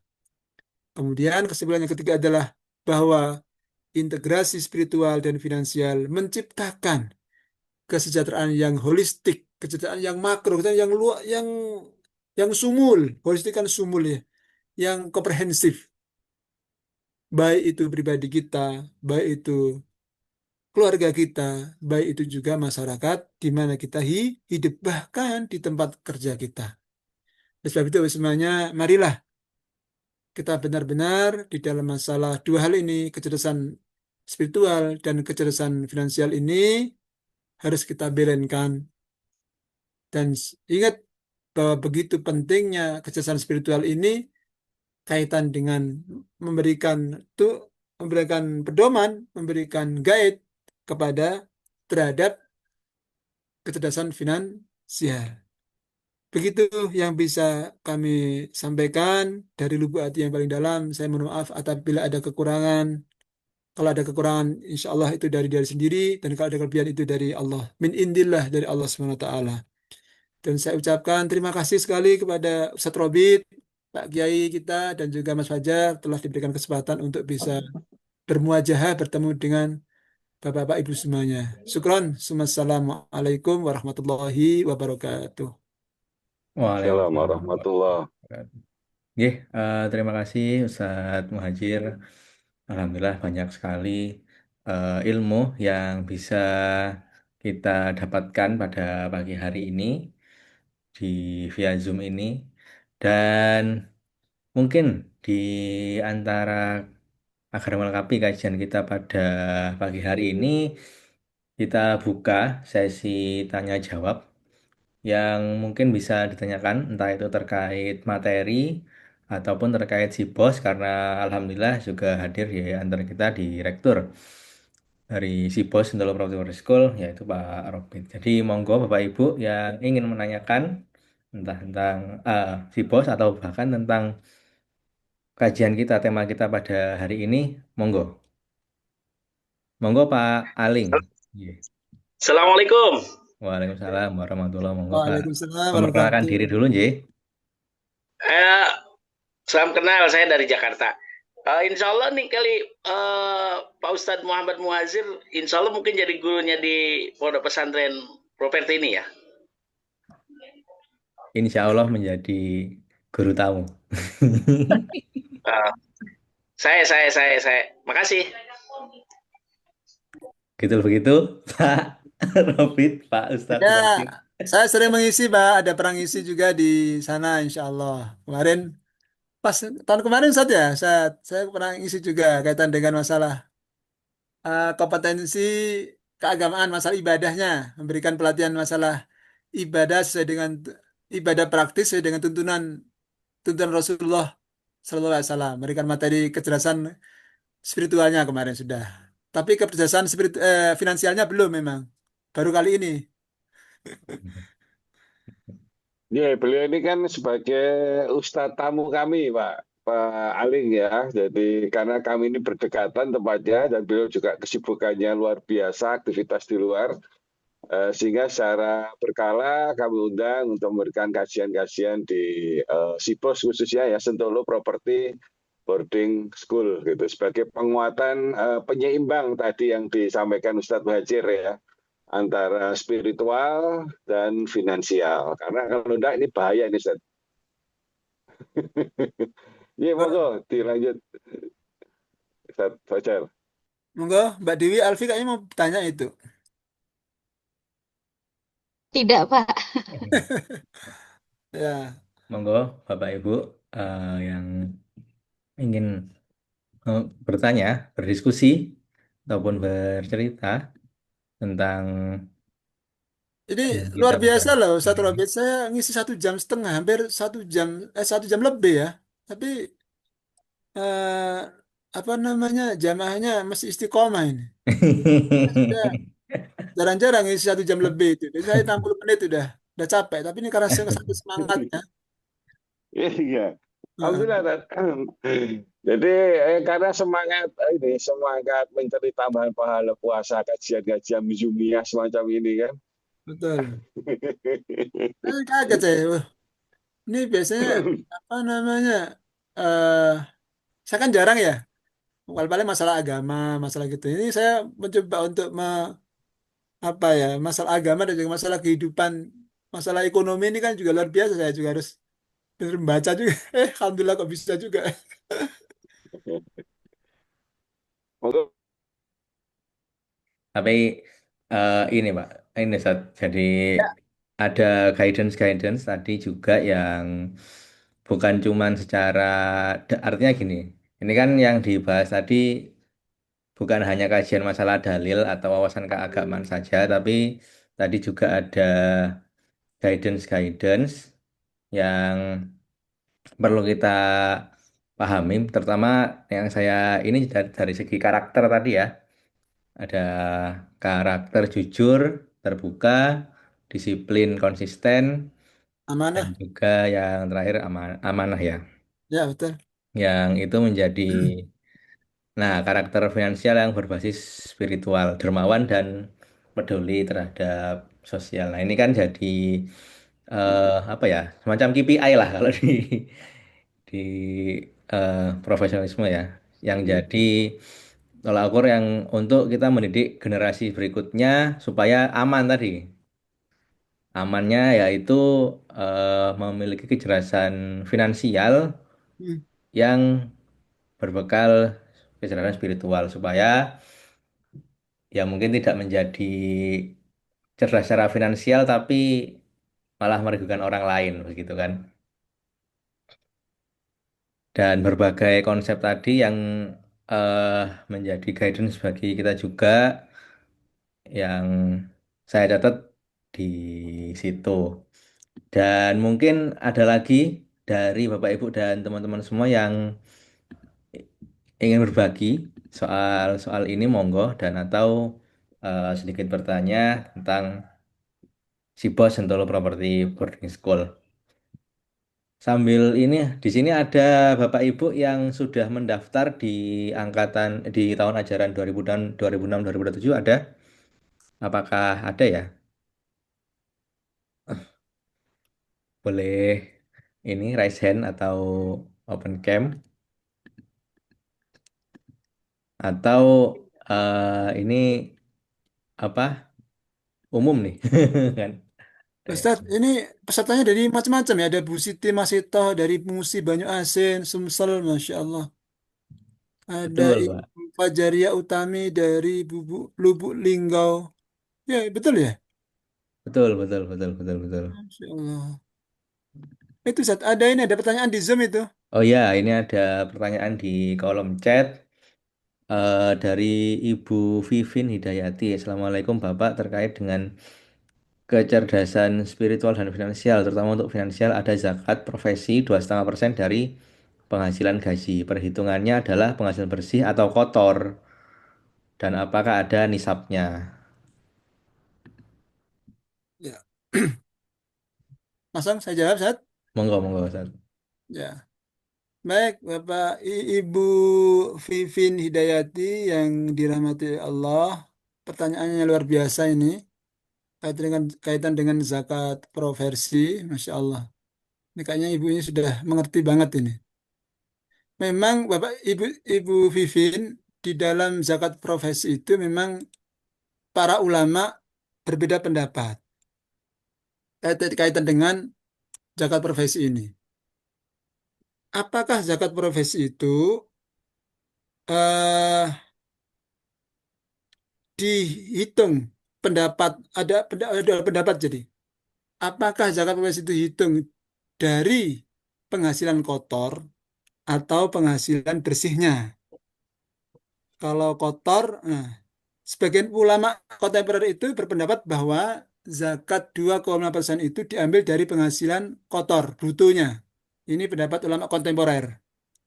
Sehingga setiap penerima gaji itu tanpa menunggu 1 tahun atau haulnya, haul itu kan 1 tahun ya, 1 tahun akumulasi kita zakat itu kan ada namanya ada batasan haulnya kan setiap tahun digaji deposito kita, misalnya kita punya deposito yang sudah sampai nisab itu kan tiap tahun kalau udah halal dizakati.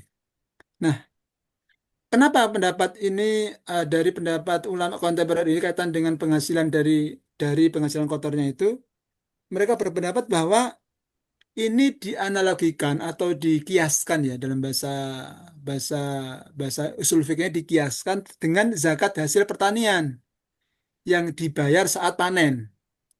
Jadi para ulama yang berpendapat bahwa di dalam pelaksanaan atau zakat penghasilan kotor itu, kenapa kok menggunakan penghasilan kotor brutonya? Karena dikiaskan, dikaitkan dengan kaitan dengan pembayaran zakat atau bayar zakat di zakat pertanian. Tani itu kan panen langsung dibayarkan zakatnya. Nah, nah ini Bapak semuanya pendapat ini juga itu keputusan daripada Majma' Fikih Al-Islami di Kuwait itu juga pakai ini. Dan juga dipraktekkan kalau di Indonesia itu di lembaga zakat model seperti Basnas juga pakai model ini. Nah ini pendapat pertama. Sedangkan pendapat kedua adalah pendapat yang menyatakan bahwa zakat itu dia hitung dari penghasilan bersih. Yaitu setelah dikurangi satu, kebutuhan pokoknya dia. Yang kedua, cicilan utangnya. Yang ketiga, mungkin ada biaya operasional kerjanya, kan pakai transport sebagainya itu kan. Nah, kan berarti beda banget dengan yang bruto tadi, yang kotor tadi itu. Kemudian ada tanggungan keluarga, bulanan keluarga. Karena mereka berpendapat yang dari penghasilan bersih ini, masih banyak pengeluaran kok sudah dizakati, begitu. Nah, ini pendapatnya. Nah, ternyata pendapat yang kedua ini juga punya analogi, Budi. Ada kiasnya juga. Dalam fikih itu namanya kias. Kias itu menganalogikan. Contoh kias itu kan Nabi Muhammad dulu itu zakat dengan yang namanya menggunakan yang namanya apa namanya gandum kan atau kurma ya. Kita sekarang ada namanya beras. Sehingga kita harus karena dulu itu gandum eh, bahan pokoknya kita di Indonesia beras bahan pokoknya maka dikiaskanlah gandum ke yang namanya beras. Itu namanya kias. Dianalogikan. Nah, pendapat yang kedua ini kaitan dengan hasil penghasilan zakat dengan penghasilan bersih ini dianalogikan dengan zakat mal atau harta simpanan. Uang-uang yang kita simpan itu analoginya. Nah, pendapat yang kedua yang hasil penghasilan bersih ini berpendapat lebih cenderung lebih ya ini kalau saya lihat Bapak Ibu semuanya pendapat beliau ini dia lebih hati-hati dalam bahasa Arab namanya ihtiyat lebih hati dan lebih adil bagi yang berpenghasilannya. Saya pribadi lebih cenderung kepada pendapat yang kedua ini. Karena apa? Ya tadi itu lebih hati-hati dan lebih adil lah menurut saya bagi yang khususnya mungkin penghasilannya pas-pasan kayak tadi dosen itu kan gedobos gaji di saksen itu lebih lebih adil saya kira. Jadi Saya pribadi lebih cenderung kepada penghasilan bersihnya. Setelah dikurangi kebutuhan tadi itu, ya kebutuhan pokok, cicilan utang, kalau dia punya utang, atau mungkin dia punya biaya operasional kerjanya, mungkin ada tanggungan keluarga sebagainya, atau mungkin BPJS sebagainya itu, nah itu apa sih? Nah, pertanyaan kedua ada nisabnya ya, betul ya Mas Fajar ya? Apakah ada nisabnya, betul ya? Ya, Nah, Bapak semuanya, eh, di dalam zakat profesi ini, karena memang zakat profesi kan zakat kontemporer ya, zakat yang istiadat para ulama kontemporer sebenarnya. Para ulama berpendapat bahwa zakat profesi itu eh, ada nisabnya. Jawabannya adalah ada nisabnya. Dikiaskan, para ulama kontemporer mengkiaskan bahwa zakat profesi itu dikiaskan kepada zakat emas atau perak. Jadi sama dengan emas perak Bapak semuanya. Berapa nisabnya? 85 gram. Mas Fajar, sekarang emas 1 gram berapa Mas? Mas Fajar, 3 juta. 3 juta sekarang. Masya Allah. Mas, cepet nikah itu nanti kalau nikah 28, 28. 28 ya Pak ya? Ya, 28 28, kayaknya. 28, Ya, 29 Pak sekarang. sekitar 29 gitu. Masya Allah, begitu luar biasanya peningkatan emas ya. Itu kalau mas-mas yang dipakai itu yang mahal ya. Tapi kalau Mas Muhajir, Mas Fajar itu kayaknya nggak segitu ya harganya. Mas Muhajir, Mas Robit tidak laku malah ini. Udah nggak dijual lagi ya. Lebih mahal katanya. Ya Allah. Jadi nisabnya zakat profesi ini para ulama berpendapat bahwa itu 85 gram Bapak Ibu semuanya. Artinya Bapak Ibu semuanya, jika total penghasilan misalkan atau sisa bersihnya itu Bapak Ibu semuanya dalam 1 bulan atau akumulasi 1 tahun mencapai nilai 85 gram, nah setahun itu di jumlah kok sampai 85 gram, berarti 85 kali 2,9 berapa Mas Fajar? Mohon dibantu Mas Fajar, hitungkan. 85 kali 29. Kali 2,9. Oh, Pak Robit kok jadi ngajinya dalam banget ini Pak Robit ya? Ngaji fikihnya dalam ini, dalam sekali nih. Ya, Tad. Anggaplah Berapa itu Mas Robit? 25, Berapa? 85 kali 85 gram tadi ya, Tat?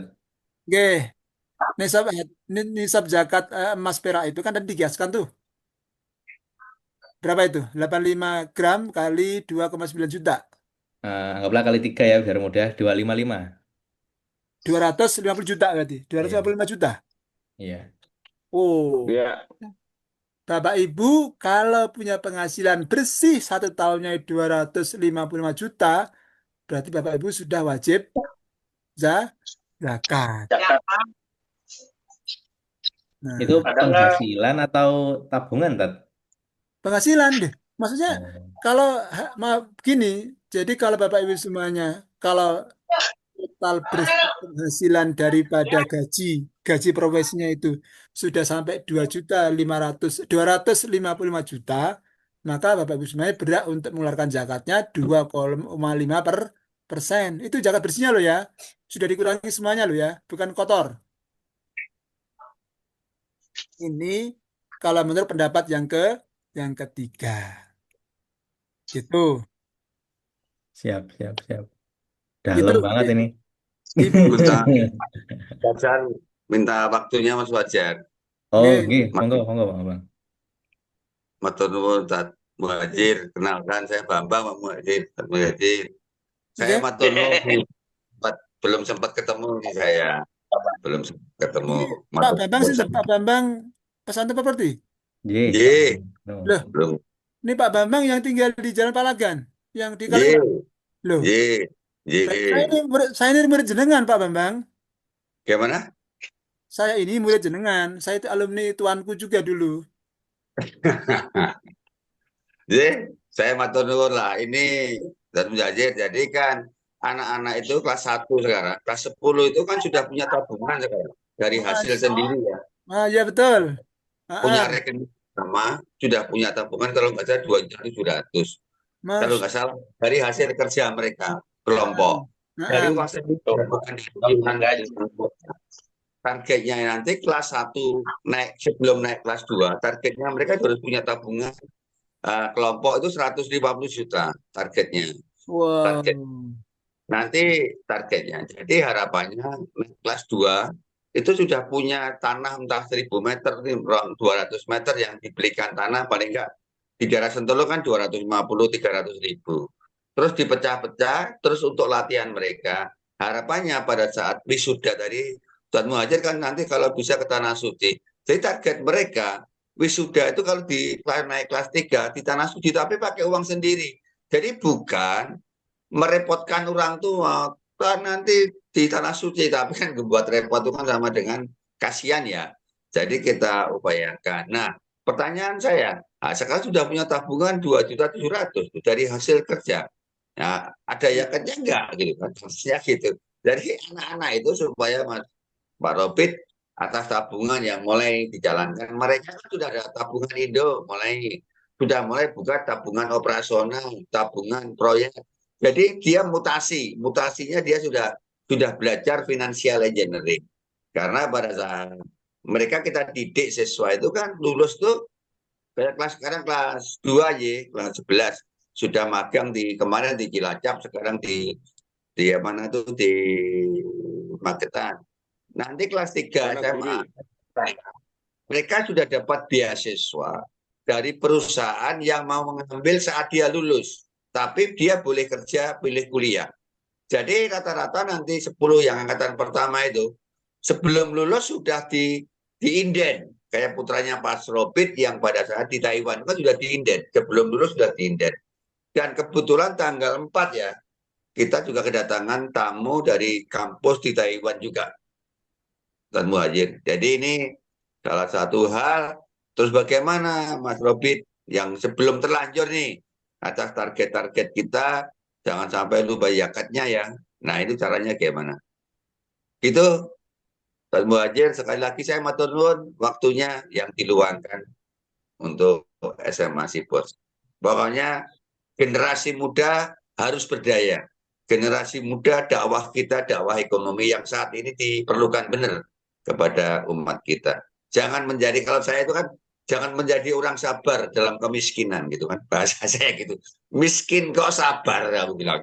Nek miskin sabar itu kan karena keadaan gitu kan.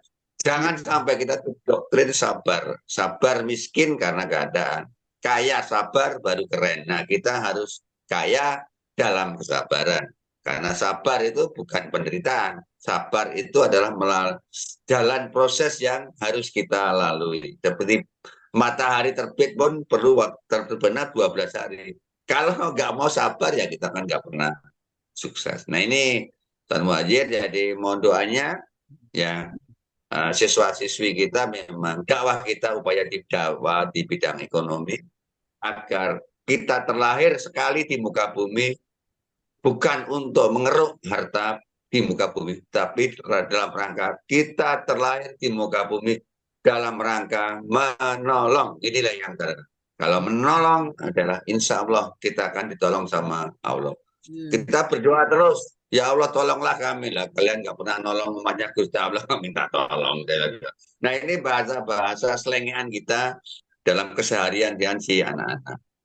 Saya selalu menyampaikan buat Muhajir, Sentolo Sipos adalah tempatnya untuk salah. Kalian boleh salah di situ. Justru pada saat salah, dia tidak kita hukum, tapi kita beri belas kasihan, beri perhatian khusus. Karena jangan sampai dia salah di luar Sentolo. Nah ini yang bahaya. Kalau di sekolah itu kan boleh tempat salah. Kalau benar terus nanti nggak tahu salah di luar gitu kan.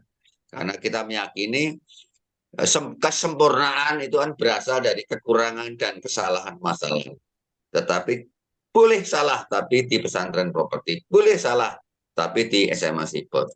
Apalagi Pak Tuan Muhajir, kita kan ada program tuh yang baru Sekolah Dagang Rakyat Indonesia, meneruskan perjuangan para saudagar tahun 1905 oleh Kiai Haji Samanuti dan HOS Sokraminato. Nah itu juga gratis. Setelah sukses baru bayar, mereka memberikan kontribusi 2,5% untuk dana abadi. Jadi bukan untuk pribadi kami atau yayasan.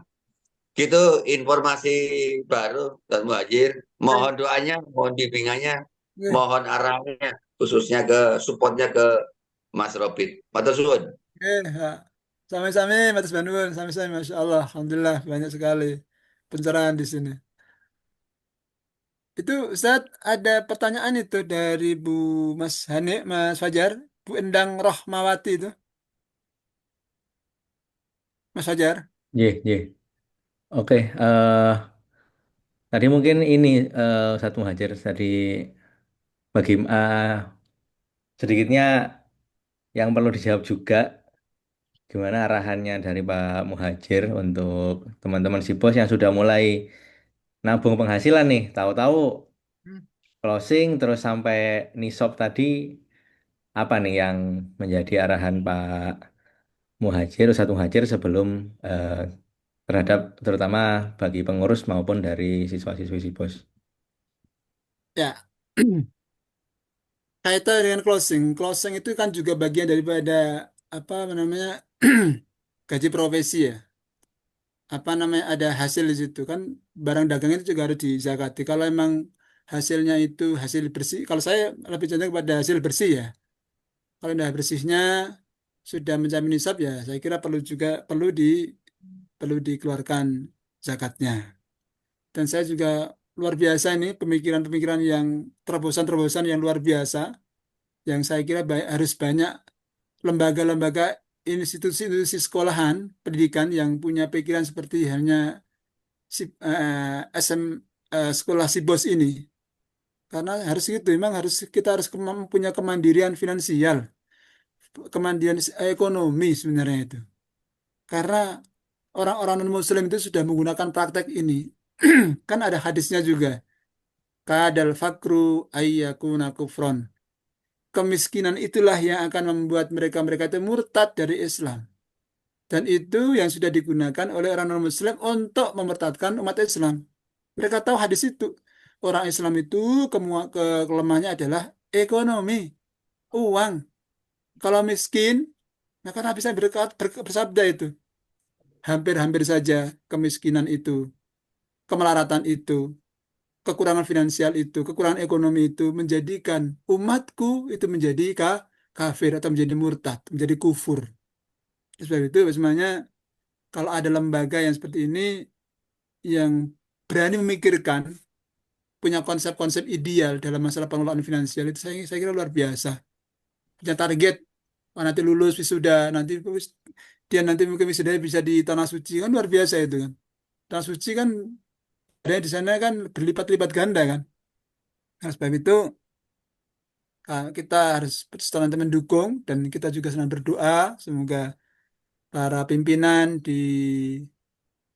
pesantren Papati ini, si bos ini diberikan oleh Allah kesehatan, ganjaran rizki, keistiqomahan, dan juga bimbingan dari Allah Subhanahu Wa Taala sehingga seluruh program-programnya bisa berjalan dengan baik, diberikan oleh keberkahan, manfaat, nafi bagi seluruh umat manusia.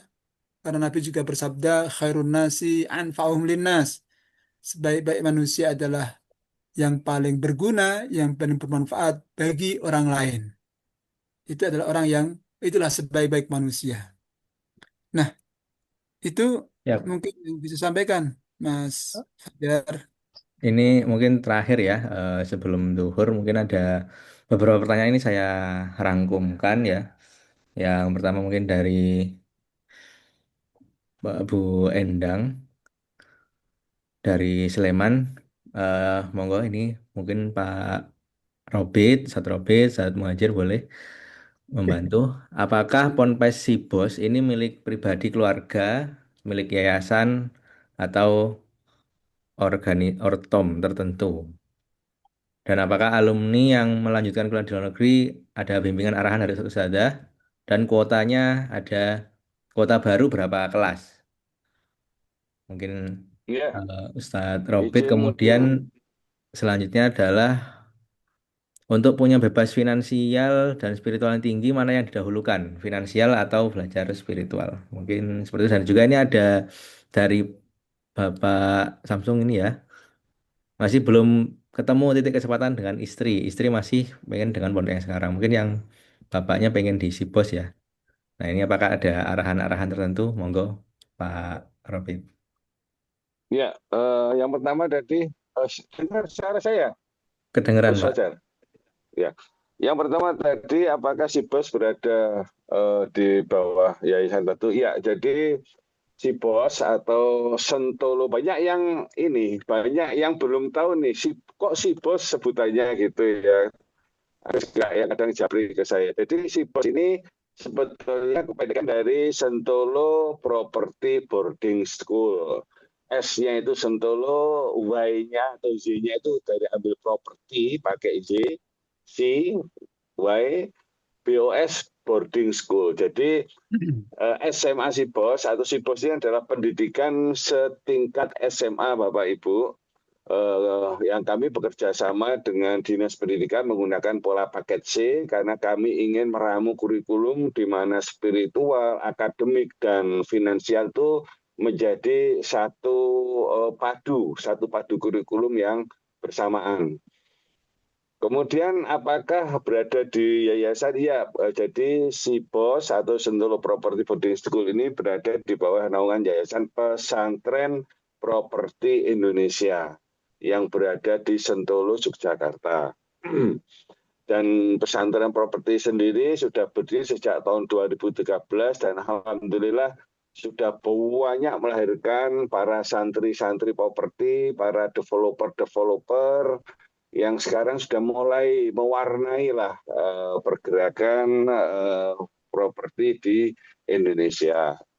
Nah, kemudian untuk SIBO sendiri ini baru dimulai tahun ajaran 2024-2025 kemarin. Artinya baru angkatan kedua. Ya. Jadi kami memang belum meluluskan. Insya Allah angkatan pertama mungkin baru tahun depan nanti akan lulus. Tetapi kami sudah merencanakan pola output.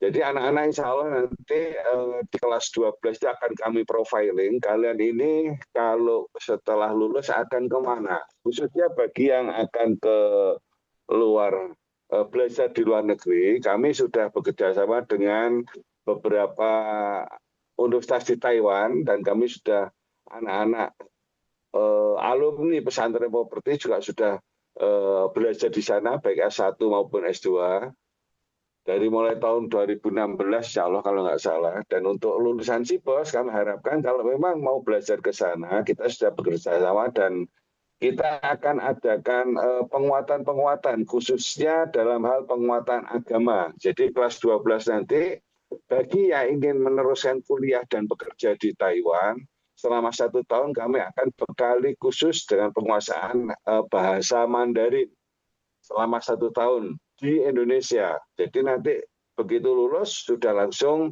bisa menyesuaikan standar penguasaan minimal bahasa Mandarin dengan level A1.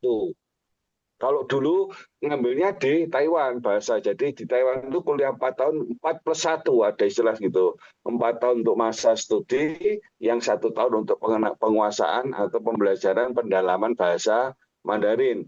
Saya kira itu terlalu lama sehingga kita nanti akan runningkan 1 tahunnya di Indonesia. Sehingga mereka akan menempuh hanya full 4 tahun pendidikan S1 di Taiwan. Dan itu ada 2 jalur, ada yang jalur beasiswa penuh, ada yang jalur beasiswa mandiri. Nah, insya Allah nanti kapan-kapan kita akan, insya Allah ada jadwal sudah dengan Zoom Sibostok yang berkaitan membahas tentang studi di Taiwan. Insya Allah sudah dijadwalkan oleh Mas Fajar selaku admin Sibostok. Insya Allah nanti ibu-ibu dan bapak-bapak akan kami undang ya. Di sana nanti kita narasumbernya insya Allah adalah Mas Amin. Mas Amin ini adalah alumni pesantren properti Indonesia yang sekarang menempuh S2 di sana, pendidikan S2 di sana, sekaligus bekerja. Dan juga insya Allah anak saya sendiri yang lagi lagi sekolah menempuh S1 di sana sambil bekerja juga. Nanti insya Allah akan kami jadwalkan tanggal dan waktunya, kemudian akan kami share. Saya kira itu, Ustadz Fajar, masih ada yang terlewat? berkaitan dengan pertanyaan yang SIPOS? Hmm, udah Pak, sudah Pak. Sudah ya. Sudah. Baik. Terima kasih Pak Robert atas jawabannya.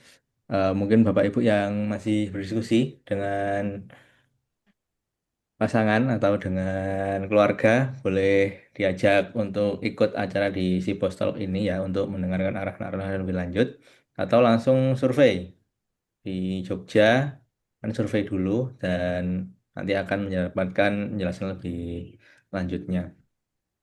Atau Eh wawancara melalui Zoom. oh, Boleh ya, diagendakan ya ke Ustazah Alfi itu dijadwalkan aja untuk wawancara diskusi secara intens ya berkaitan dengan SIPOS. iya. Berarti Bapak Ibu bisa wawancara dulu ya untuk mendapatkan informasi lebih lanjut baik wawancara online maupun offline ya atau untuk mempermudahkan mungkin via Zoom ya jadi boleh dengan orang tua dulu walinya dulu atau langsung dengan siswa juga sangat boleh sekali Bapak Ibu dan teman-teman semua sebelum kita akhiri ya perjumpaan kita pada hari ini saya ada program yang sangat menarik ya dari Senomerti yaitu Sekolah Dagang Indonesia yang Insya Allah akan dimulai di bulan Mei. Jangan sampai terlewat. Nah, di Sanomerti ada dua program ya. Jadi SIBOS ini adalah untuk pendidikan SMA dan ada Sekolah Dagang Rakyat Indonesia yang akan dimulai di bulan Mei. Ini adalah untuk pasca SMA gitu. Jadi jangan sampai keliru dan Bapak Ibu tidak tertutup jalan belajarnya ketika sudah lulus SMA. Waduh, Mas, kok iri dengan teman-teman si bos yang SMA sudah belajar properti, yang sudah lulus properti, sudah lulus SMA, mohon maaf, juga masih bisa belajar di perusahaan properti, yaitu dengan Sekolah Dagang Rakyat Indonesia. Dan dalam hal itu semuanya juga sudah ada penjelasannya ya. Di Arsibo Sentolo Property Boarding School, of course kita diajarkan kecerdasan akademik, yaitu belajar materi umum dibimbing para tutor dari Dinas Pendidikan. of course kita diajarkan kecerdasan spiritual, Membiasakan ibadah dan mengajar Al-Quran pada penduduk sekitar. of course kita diajarkan kecerdasan finansial, Bagaimana di kelas 1 SMA sudah punya penghasilan untuk biaya studi banding ke Malaysia dan Singapura tanpa meminta biaya orang tua. Kelas 2 SMA sudah bisa membeli tanah atas nama sendiri. Bagaimana di kelas 3 sudah mampu mandiri, profesional di bidang properti dan memiliki jiwa wirausaha yang berakhlak mulia. Dan begitu lulus bisa meneruskan kuliah di dalam atau luar negeri di kampus yang bekerja sama dengan si bos sambil berwirausaha sehingga tanpa merepotkan orang tua. Bukan hanya bisa mandiri, tapi agar kita mampu berbagi, tidak egois dan bermanfaat buat sesama. yuk gabung bersama si bos, pintar ngaji, jago properti, suka berbagi. Itu adalah video tentang si bos yang kita tadi sudah banyak diskusikan dan mungkin ada satu video lagi tentang Sekolah Dagang Rakyat Indonesia yang akan di-launching di bulan Mei ini ya Bapak Ibu dan teman-teman semua kita simak sebentar.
Ya, jadi untuk program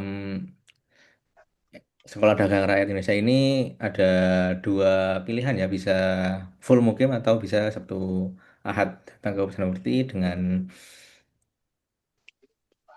fasilitas yang sama dan dengan biaya yang nanti bisa didiskusikan lebih lanjut. Untuk info lebih lanjutnya silakan hubungi admin ya. Nanti ada grup sendiri dan ada Zoom sendiri yang untuk mendapatkan penjelasannya lebih lanjut. Jadi untuk Bapak Ibu yang tertarik ya mengikuti program-program ini, silakan hubungi admin GRC Bos, Sentola yang silakan hubungi admin yang tertera di nomor berikut ya untuk si bos di 0815 6261 888 dan untuk Sekolah Dagang Rakyat Indonesia dihubungi di 0857 6853 9999 atau Bapak Ibu bisa langsung chat ke nomor yang Bapak Ibu kenal di grup yang admin ya dan nanti akan diarahkan untuk mendapatkan info program lebih lanjut. Mungkin itu dulu ya Zoom kita pada hari ini dan semoga Bapak Ibu mendapatkan informasi yang lebih baik, lebih bermanfaat juga dalam kita menjalani pagi hari ini di kala puasa. Semoga apa yang kita bahas pada hari ini menjadi berkah dan manfaat buat kita semua. Mungkin sebelum kita akhiri, izin semuanya untuk kita foto bareng ya. Jadi silakan on cam. Sudah mau duhur juga ini. Silahkan on cam dan kita foto bersama supaya jadi kenang-kenangan kita di Zoom kali ini. Monggo Bapak Ibu on cam semua aja. Cam, on cam, on cam, on cam. Akan saya hitung. Silakan on cam, on cam, on cam. Sebentar, saya setting dulu. 1, 2, 3. Oke. Satu lagi. Terakhir. 1, 2, 3. Oke, terima kasih Bapak Ibu dan teman-teman semua. Semoga apa yang kita bahas kali ini menjadi berkah dan menjadi wasilah kebaikan untuk Ustadz Muhajir, untuk Pak Robert, untuk seluruh pengurus SIBOS, dan juga untuk Bapak Ibu dan juga teman-teman semua. Apabila ada kesalahan, saya mohon maaf dan apabila ada kelebihan semua dari Allah Subhanahu Wa Taala. Kita lanjut lagi silaturahminya via WhatsApp, baik di grup maupun di Japri. Kita akhiri perjumpaan kita pada pagi ini dengan bacaan hamdalah. Alhamdulillahirabbil alamin. Alhamdulillah. Terima kasih. Syukran Assalamualaikum Ustadz Muhajir. warahmatullahi wabarakatuh. Waalaikumsalam Waalaikumsalam warahmatullahi wabarakatuh. Waalaikumsalam Terima kasih warahmatullahi Bapak Ibu wabarakatuh. semuanya, matur nuwun, barakallah, matur nuwun. Amin, amin. Oke, sama-sama Ustaz. Heeh. Pak Bambang, salam dari Pak Eko Dukuh Purworejo. Oke. Terima kasih Ustaz. Syukran. Assalamualaikum Terima Siap, kasih. siap. warahmatullahi Syukran. Waalaikumsalam. Waalaikumsalam warahmatullahi wabarakatuh. wabarakatuh. Oke, Terima oke. kasih. Mohon Terima maaf kasih. Ustadz, mohon maaf. Yeah.